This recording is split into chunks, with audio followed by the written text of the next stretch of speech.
To the villagers, he was more than just a man, he was a living bridge to forgotten ages. They believed his dreams were windows into the past, and that his ears could hear whispers older than history itself.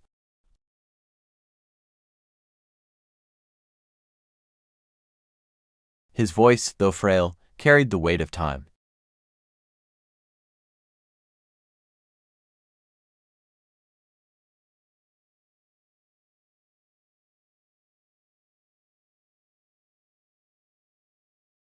They are not written on scrolls, but etched into the soil, woven into our memories, and carried in our spirits.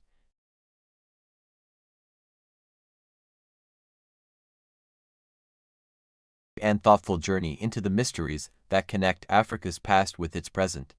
His first story was of the Horn of False Light.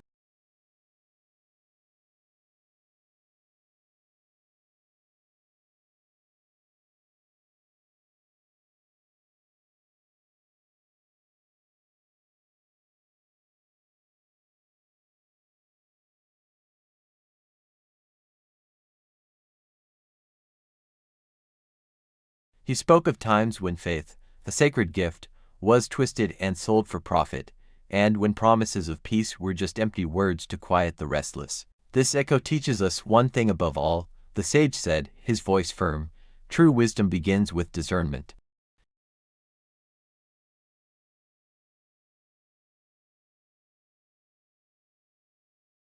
Next, he spoke of the spear of division. His voice softened with a deep, resonant sorrow. How families were torn apart, and how nations rose in conflict. He recalled the pain of Rwanda, the long struggles in Sudan, the deep fissures in Ethiopia, and countless other places where brother had turned against brother.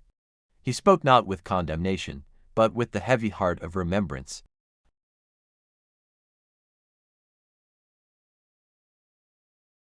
It is the bitterness that takes root in the heart. The spear is merely a tool for a deeper poison.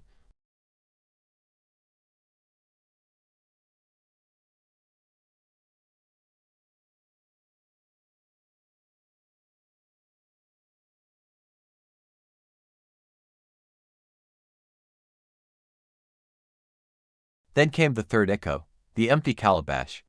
Africa, a continent of immense natural wealth, has known famine.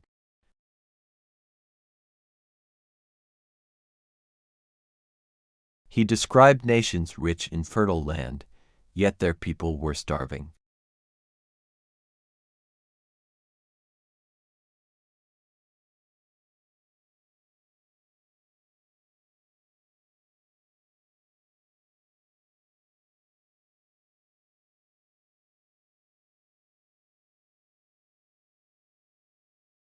It's a reminder to rebuild not just our economies, but the very things that sustain a community: trust, connection, and shared purpose. The fourth echo was the drum of stillness. Africa has endured so much: plagues that swept across the land, illnesses that silenced laughter, and a quiet, persistent grief that settled in the hearts of millions. But Sekuru's story wasn't about death as a punishment from the heavens. He spoke of a far greater danger, the danger of living without spirit, of breathing, walking, and working, but feeling nothing.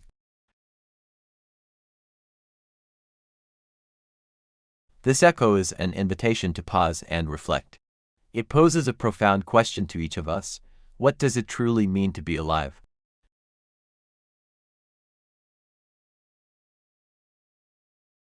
For the fifth echo, Sekuru's voice rose with a quiet strength. He called it the cry of the honorable.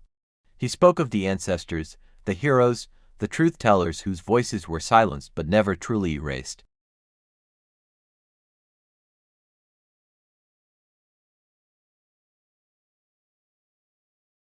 He spoke of all those who stood for justice, who spoke truth to power, even when it cost them everything.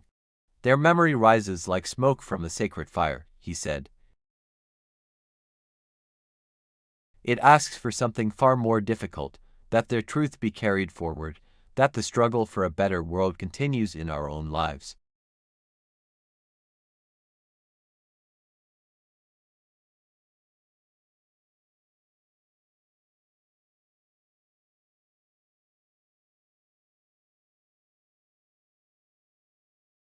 storms that rage, floods that reshape the land, and quakes that tremble the very foundations of the earth. The shaking you must truly attend to, he said, is the shaking of conscience. This is the earthquake that happens when systems of corruption finally begin to collapse. It's the tremor felt when hidden truths and long-buried secrets finally surface into the light. This shaking is not something to fear, it is a metaphor for a great awakening, a moment when society is forced to look at itself honestly. Finally, the old sage described the seventh echo, the sacred silence. After the shaking, after the cries and the whispers, there is stillness. Sekuru himself grew quiet. The wind seemed to pause in its journey through the mountains. The entire village held its breath.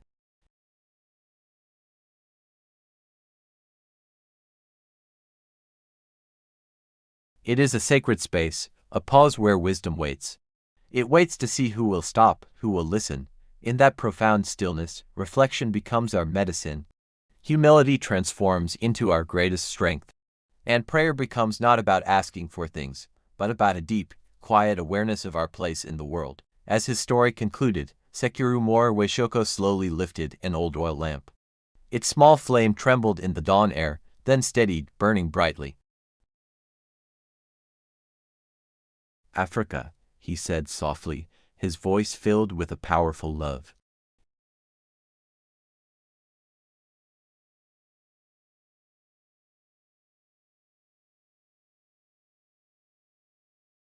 His message was not one of urgency or fear. It was an invitation. These 7 echoes, he explained, are not threats from the future.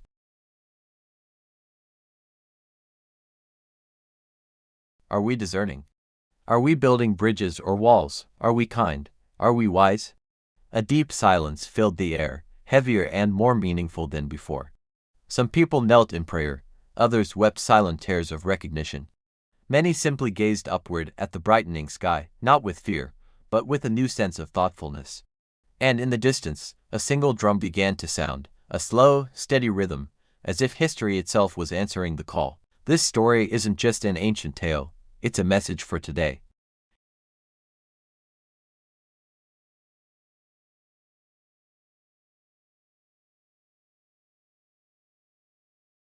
To focus on our character, our humility, and our responsibility to one another. Awakening isn't about being afraid of what's to come. It's about being aware of who we are right now. The echoes ask us simple, yet profound questions. How do we treat each other every day? Are our actions building a better world, or are they contributing to its breaking? And ultimately, what legacy will we choose to leave behind? If this story has stirred something in you, let it be a guide.